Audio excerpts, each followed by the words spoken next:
YSR Congress party దళిత నేత శృంగారపాటి సందీప్ను పోలీసులు arrest చేశారు. తాడేపల్లి నుంచి గుంటూరు వెళ్తుండగా టోల్గేట్ వద్ద సందీప్ కారు ఆపేసి ఆయన్ని బలవంతంగా బయటికి లాగేసి పోలీసులు అత్యంత దారుణంగా వ్యవహరించి ఆ సందీప్ను వేరొక కారులోకి ఎక్కించుకుని తీసుకువెళ్లిపోయారు. సందీప్ భార్య మనతో ఉన్నారు. ఏమ్మా చూసారా, మీకు ఎవరన్నా ఫోన్ చేశారా, అరెస్ట్ చేశారని ఏంటి, ఎలా ఏమనుకుంటున్నారు?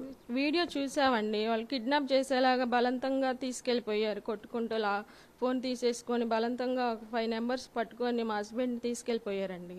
ఎందుకు తీసుకెళ్తున్నారు అని అడుగుతుంటేనే ఏమి చెప్పట్లేదు. ఈయన గారు 1 నెల నుంచి ఫోన్ చేస్తున్నారంట. ఫోన్ చేస్తే నాకేమన్నా ఇబ్బందిగా ఉంటే నేను వస్తాను, నా మీద ఆయన కేసులు ఉంటే చెప్పండి అండి అని చెప్తా ఉన్నా కానీ వాళ్ళు వెంటబడి కార్ నెంబర్లు అడుగుతా ఉన్నారు. ఇంటికి వచ్చి అలా చేస్తా ఉంటున్నారండి. పోలీసులు వేధింపులు ఎప్పటి నుంచి ఉన్నాయమ్మా? 15 days నుంచి ఉన్నాయి. ఏమంటున్నారు అసలు? మన ఇంటికి వచ్చారు, పని మీద బయటకు వెళ్ళినప్పుడు బలవంతంగా వచ్చారు. 5:30 నుంచి కాలింగ్ బెల్ కొడతా ఉన్నారు. మేము తెల్లవారుజామున ఏమంటున్నారు? మీ దగ్గరికి వచ్చారు, ఏమంటారు? కార్ నెంబర్లు చెప్పండి, ఏ కారులో వెళ్తున్నారు, ఏ కారులో వస్తున్నారు అని చెప్తా ఉన్నారండి. ఈయన ఫోన్లు చేసి అడుగుతా ఉంటున్నారు వాళ్ళని. కేసులు ఏమన్నా ఉంటే నాకు చెప్పండి, నేను సేకరిస్తాను. నెల క్రితం కూడా వెళ్ళొచ్చాడు, నా మీద ఆయన కేసులు ఉంటే చెప్పండి అని విచారణ కోసం స్టేషన్కి వెళ్ళొచ్చాడు. తుళ్ళూరు పోలీస్ స్టేషన్కి వెళ్ళొచ్చారు. తుళ్ళూరు స్టేషన్కి వెళ్ళొచ్చారు. అయినా కానీ వెళ్ళొచ్చాడు కానీ ఏమి లేదు అని చెప్పారు. అప్పుడు తుళ్ళూరు పోలీస్ స్టేషన్ లో ఏమన్నా బెదిరించారంట ఏంటి, ఏమంటారంట పోలీసులు? విచారణ కోసం వెళ్ళొచ్చానని చెప్పారండి. ఏమన్నారంట పోలీసులు? ఇది ప్రభుత్వం గురించి వ్యతిరేకంగా మాట్లాడొద్దు, ఈ అమరావతి గురించి కూడా మాట్లాడొద్దు అని చెప్పారంట.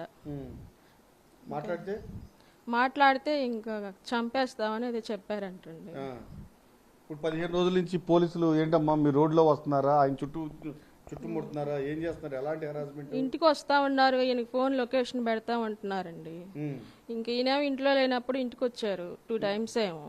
ఇంటికి వచ్చి ఏం మాట్లాడారు మీతో? అదే ఆయన తీసుకురాండి, ఇంట్లోనే ఉన్నారులని చాలా భయపడతా మాట్లాడారు. మాకేమో భయంగా ఉంది, అసలు ఇంట్లో ఏం లేడని చెప్తే నమ్మట్లే. ఆయన పని మీద బయటకు వెళ్ళాడు హైదరాబాద్ చెప్పి.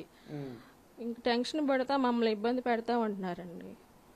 ఇక ఆయనేమో కారు అమ్మటి ఏ కారులో వెళ్తాడు, ఏ కారులో వస్తూ ఉంటున్నారని మమ్మల్ని అడిగారు. ఇంకా ఏమ్మా దాదాపు 15 రోజుల నుంచి ఇలా పోలీసులు మిమ్మల్ని మెంటల్ పెడతానే ఉన్నారా? పెడతా ఉన్నారండి, చాలా ఇబ్బంది పెడతా ఉంటున్నారు. ఈయన కారుని అసలు ఎమ్మడిస్తా ఉంటున్నారు, ఫోన్ లొకేషన్లు పెడతామని చెప్తా ఉంటున్నారు. మాకేం ఇబ్బందిగా ఉందని చాలా భయంగా ఉంది. ఈ రోజే వాళ్ళు తీసుకెళ్లిపోయారండి. అడిగారట ఈ సందీప్, అడిగారంట ఏమైనా కేసులు ఉన్నాయా ఏంటని అడిగారంట. అడిగారు, ఏమైనా కేసులు ఉంటే నోటీస్ ఇవ్వండి, నేను వస్తాను, ఫోన్ అయినా చేసి చెప్పండి, నేను మీకు సహకరిస్తానని చెప్పాడు. చెప్పినా గానీ అలా ఏం చెప్పకుండా వెంటబడతా ఉంటున్నారు తీసుకెళ్ళిపోవాలని. కొట్టుతూ తీసుకెళ్లిపోయారు ఈ రోజు. చాలా దారుణమైన పరిస్థితి. దాదాపు 15 రోజుల నుంచి సందీప్ ఇంటి దగ్గర పోలీసులు రెక్కి నిర్వహిస్తున్నారు. ఎప్పుడు బయటకు వస్తే అప్పుడు అరెస్ట్ చేద్దామని. బయటికి వెళ్ళంగానే దాదాపు 10 రోజుల క్రితం సందీప్ను అడ్డుకునే ప్రయత్నం చేశారు. సందీప్ కూడా ఖచ్చితంగా నా మీద కేసు ఉంటే మీకు సహకరిస్తాను, విచారణకు సహకరిస్తాను, అయితే లీగల్గా నోటీస్ ఇవ్వండి అని చెప్పడంతో పోలీసులు అక్కడి నుంచి వెళ్ళిపోయారు. దాదాపు 15 రోజుల నుంచి సందీప్ ఎక్కడికి వెళ్తే అక్కడికి వెళ్లి పోలీసులు ఆయన ఫ్యామిలీని కూడా వేధిస్తున్నారు. ఈరోజు అత్యంత దారుణంగా వ్యవహరించారు. ఒక కిడ్నాప్ ఎలా అయితే చేస్తారో సందీప్ని పోలీసులు అలా కిడ్నాప్ చేసి తీసుకువెళ్లారు. ఖచ్చితంగా దీనిపైన న్యాయ పోరాటం చేస్తామని సందీప్ భార్య చెప్తూ ఉంది.